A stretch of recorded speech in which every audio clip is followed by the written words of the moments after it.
नमस्कार दोस्तों, मैं जी आपका स्वागत करता हूँ ऑलवेज रॉक्स एकेडमी के प्लेटफॉर्म पे। और आज हम जानेंगे different sources of Indian constitution के बारे में। तो चलिए शुरू करते हैं ये सफर। तो पहले जान लेते हैं कुछ फैक्ट्स कॉन्स्टिट्यूशन ऑफ इंडिया के बारे में। इसे कब अडॉप्ट किया गया था? इसे अडॉप्ट किया गया था 26 नवंबर 1949 को।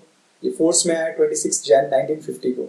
इसका रीजन था 2 महीने का जो डिफरेंस था। इसका रीजन ये था कि पहली बार भारत में जो स्वाधीनता दिवस था वो 26 जनवरी 1930 को मनाया गया था। तो उस डेट से मैच करने के लिए, उसके सिग्निफिकेंस के लिए इसे 2 महीने आगे बढ़ा दिया गया और 26 जनवरी 1950 को उसे पूरे देश में इम्प्लीमेंट कर दिया गया। इसकी पहली जो मीटिंग हुई थी कॉन्स्टिट्यूएंट असेंबली की, वो हुई थी 9 दिसंबर 1946 को। और इसके जो प्रेसिडेंट थे पहले वो थे डॉक्टर सच्चिदानंद सिन्हा। इसका लास्ट सेशन जो हुआ था असेंबली का वो हुआ था 24 जनवरी 1950 को। और उसके बाद तो इसे इम्प्लीमेंट कर ही दिया गया देश में। आइए जानते हैं डिफरेंट सोर्सेस कौन कौन से हैं। तो पहला है गवर्नमेंट ऑफ इंडिया एक्ट 1935। इससे लिया गया फेडरल स्कीम। ये फेडरल स्कीम क्या होती है? फेडरल स्कीम का मतलब होता है डिवीजन ऑफ पावर। तो इंडिया में जो है पावर का डिवीजन किया गया है। स्टेट के पास कुछ पावर दिए गए हैं, ग्राम पंचायत के पास कुछ पावर है, सेंट्रल गवर्नमेंट के पास कुछ पावर है। तो कुल मिला के ये डिवीजन ऑफ पावर की बात कर रहा है। नेक्स्ट है ऑफिस ऑफ गवर्नर। तो हमारे देश में जो गवर्नर होता है, स्टेट के अंदर गवर्नर्स होते हैं, उसका प्रोविजन कहाँ से लिया गया है? वो भी गवर्नमेंट ऑफ इंडिया से लिया गया, एक्ट से लिया गया 1935 से। Power of federal judiciary. Federal judiciary की जो पावर है वो भी गवर्नमेंट ऑफ इंडिया एक्ट से ली गई है। और फेडरल जुडिशरी 3 स्टेज में होती है। ये डिस्ट्रिक्ट लेवल पे जो कोर्ट्स होते हैं, हाई कोर्ट होता है, सुप्रीम कोर्ट होता है, इसकी बात करता है। इसके बाद आते हैं हमारे इमरजेंसी प्रोविजंस। ये भी यहीं से लिए गए हैं। और पब्लिक सर्विस कमीशन, ये भी गवर्नमेंट ऑफ इंडिया एक्ट से लिया गया है। पब्लिक सर्विस कमीशन क्या है? जो आईएएस ऑफिसर्स होते हैं, आईसीएस बोला जाता था पहले, भी आईएएस ऑफिसर बोला जाता है। तो उसका जो प्रोविजनिंग है ये सारा का सारा गवर्नमेंट ऑफ इंडिया एक्ट से लिया गया है। ब्रिटेन। ब्रिटेन से हमने लिया है पार्लियामेंट्री सिस्टम ऑफ गवर्नमेंट। जो हमारा पार्लियामेंट है, upper house, lower house, Lok Sabha, Rajya Sabha, उसके बारे में यहाँ बात हो रही है। Office of CAG. कैग क्या है? कैग है कंट्रोलर ऑडिटर जनरल। जो भारत सरकार के अकाउंट जो होते हैं उसे जो ऑडिट करता है वो कैग होता है। तो ये प्रोविजन भी ब्रिटेन से लिया हुआ है। पार्लियामेंट्री प्रिविलेजेस क्या है जो मिनिस्टर्स को मिलते हैं? ये प्रोविजन भी ब्रिटेन से लिया गया है। Provision for single citizenship. Bharat की जो सिंगल सिटीजनशिप का प्रोविजन है भारत में, जैसे यूएसए है। यूएसए में क्या होता है? यूएसए में 2 टाइप की सिटीजनशिप है। आप देश के भी नागरिक हैं और आप उस स्टेट के भी नागरिक हैं। लेकिन हमारे देश में क्या है? हम भारत के नागरिक हैं। इसके बाद रूल ऑफ लॉ, लॉ बनाने की जो प्रक्रिया है, लॉ मेकिंग प्रोसीजर है, ये सारा का सारा ब्रिटेन से लिया हुआ है।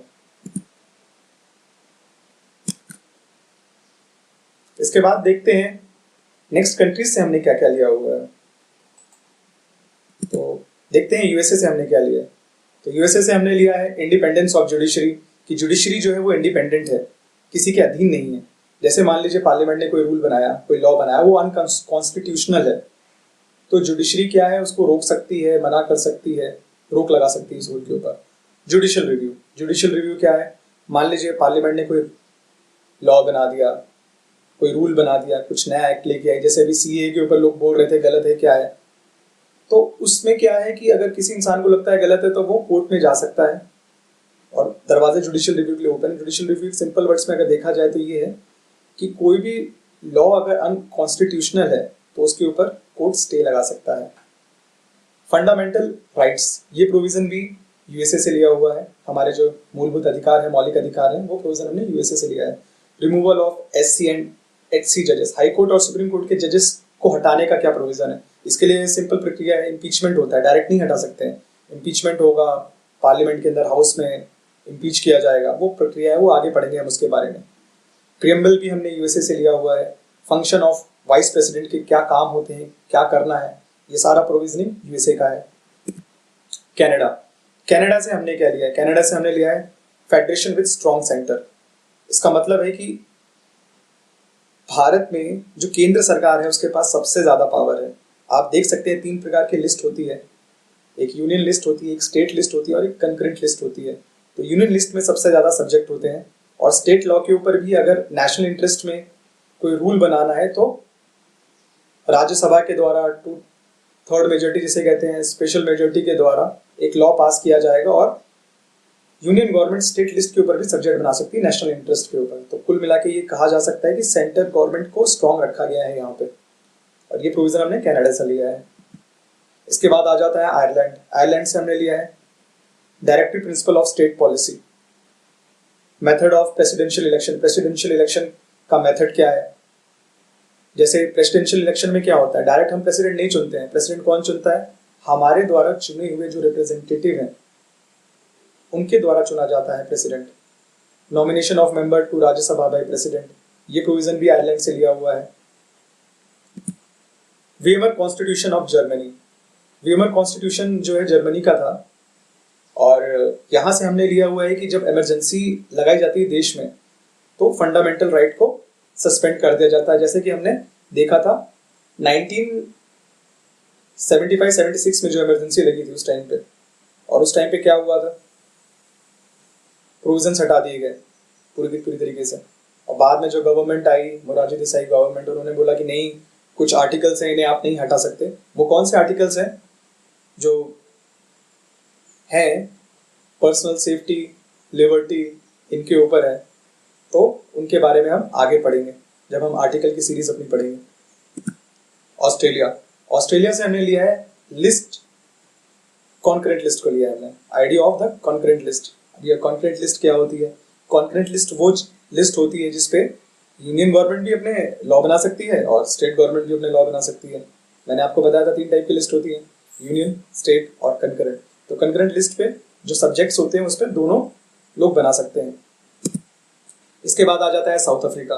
साउथ अफ्रीका से हमने क्या लिया है? हमने लिया है स्पेशल मेजोरिटी का प्रोविजन,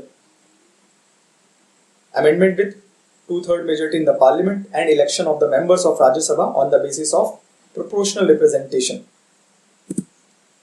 USSR अभी तो रहा नहीं है, डिसइंटीग्रेट हो गया था 90s में। तो यहाँ से हमने लिया था फंडामेंटल ड्यूटीज, हमारे मौलिक कर्तव्य क्या है। मौलिक अधिकार तो हैं, कुछ कर्तव्य भी हैं हमारे देश के प्रति जो हमें करने चाहिए, तो उसके बारे में यहाँ बात की गई है। तो इसी के साथ दोस्तों ये वीडियो समाप्त होता है।